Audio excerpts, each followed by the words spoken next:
I'm going to be trying Turkish marbling using cornstarch instead of carrageenan or methyl cellulose. I own a marbling book, and in it suggests that you can use cornstarch mixed with water as an alternative to your other two options.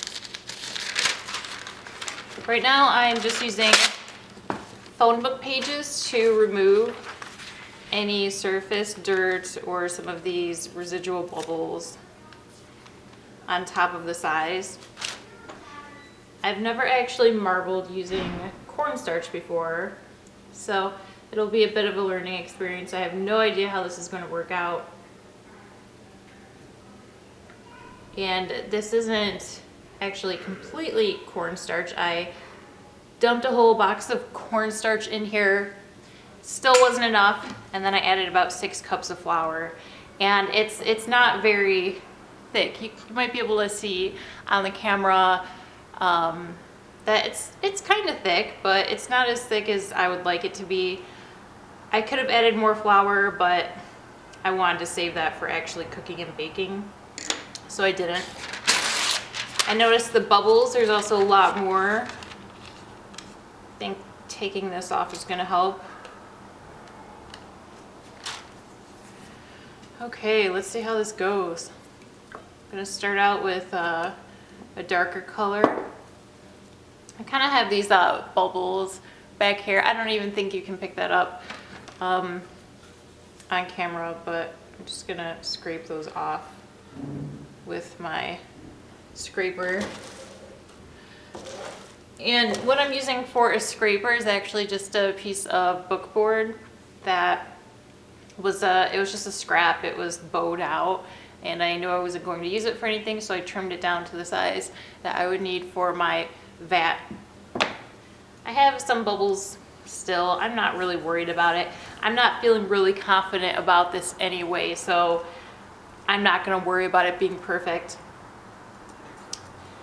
And what I'm using to flick the paint onto the surface of the size is this, and it's actually just kind of like, you know, on a straw broom, that bundled together. So you can actually go out and buy these, or you can just take an old broom, cut off the straws, and then tie them together with a rubber band.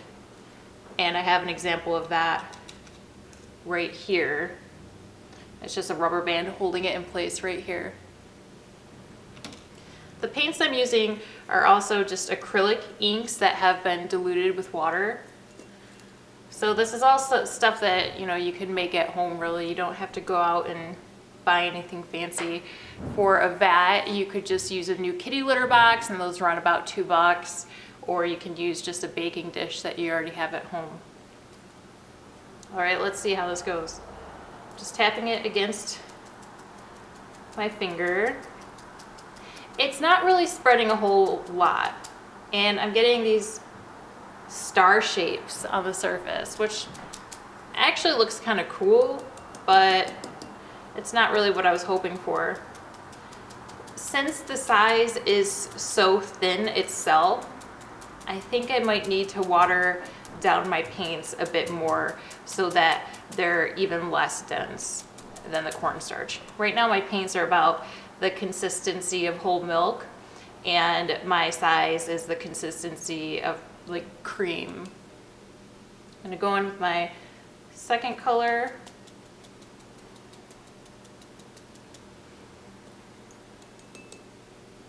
This one isn't giving me the star shape. Just, oh, nope, there it goes, now I see it. So that must just have something to do with, you know, it could be that I added flour in here instead of sticking strictly to cornstarch.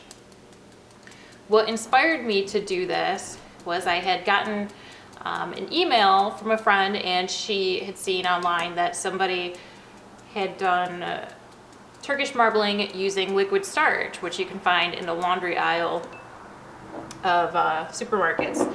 And I went to the supermarket and they did not have it, and I looked online, and pretty much I could only order it off the internet. So I don't know if it's maybe a regional thing, but around Kalamazoo, no place carries this stuff. So while I was at the store, I decided to pick up cornstarch because I didn't want to leave empty-handed, and I was really in the mood to try something new with marbling. So this is a really pretty design. You know, I'm really liking this, even though it's not what I intended. And I think I'm just gonna go ahead and pull a sheet. I'm using 100% cotton paper. And again, this is just kind of scrap paper I'm using. It's not even fully flat. You would normally treat this with alum first. You'd wipe it down with alum, let it dry, and then it would be ready to absorb the paint from the surface. But I didn't even do that because I don't know if this is worth all that trouble. So this is just an experiment for you and me. I'm gonna lay the paper on like I normally would. It's starting to curl. It's okay.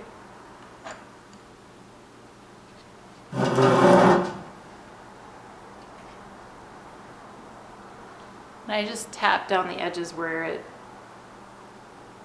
doesn't exactly fall all the way down. I have some dry areas in here. I don't know if that's air trapped in there, if that's just the paper, but I guess we'll see. Okay, I'm going to peel it back. And I'm just going to drag this over the edge. I'm not going to just roll it back. I'm going to drag it over the edge to leave behind any of that excess cornstarch. And so that's what it looks like. It's not bad. I'm going to rinse it off and see if that gets rid of some of the streaking. And that did get rid of some of the streaking. You'll see it looks pretty much how it did when it was on the surface of the size. The color is not real intense either. And I don't know, that could just be the paint I'm using. But it's interesting. It's kind of like spackle. We'll try another one. Now I'm going to experiment by thinning the size a bit and just seeing if that changes anything somehow. Just because, why not? This is of course going to create a lot of new bubbles.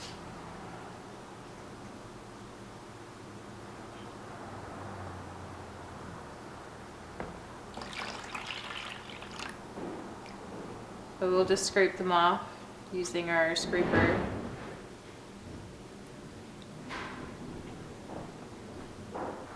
I really want these to just make big bubbles across the surface. I want this to so much be like traditional marbling.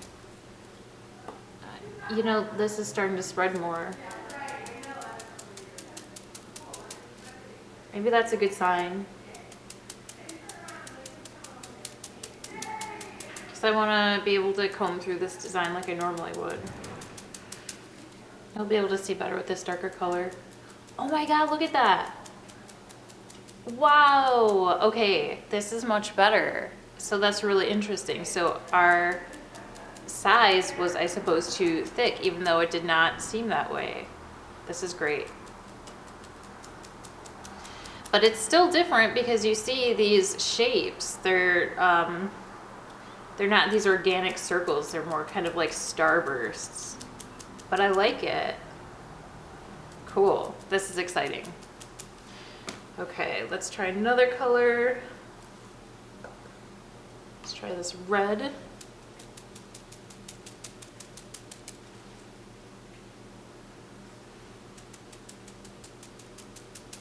And I'm also going to try to pull some traditional designs from this too.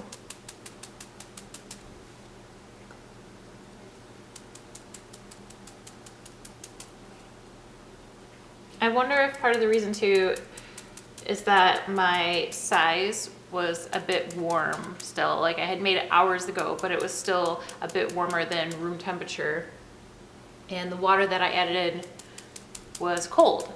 So that could add to it. I know your size should always be cooler than room temperature. Let's see, let's add in another color. I have this vibrant pink. Let's put some of that in.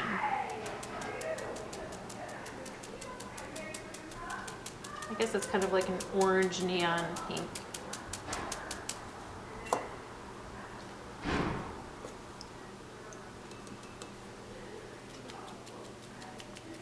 adding in another color.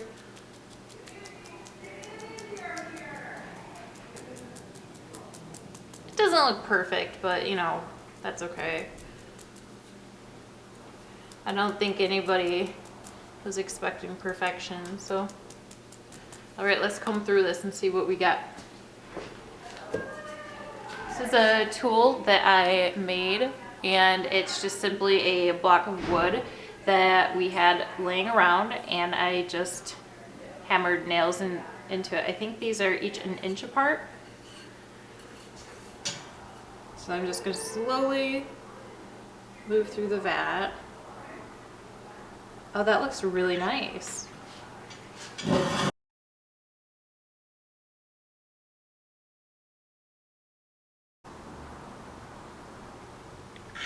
That is really beautiful. Now I have some marbling gall, and I think I'm going to just add a little bit on top of this and see if that actually works with the cornstarch. And it does. Oh, that's really great. Just gonna tap, add a bit more.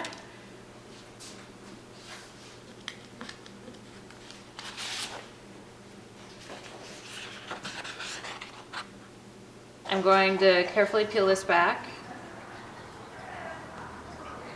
And the color's not very intense, but let's rinse it off and see how it looks. Here it is.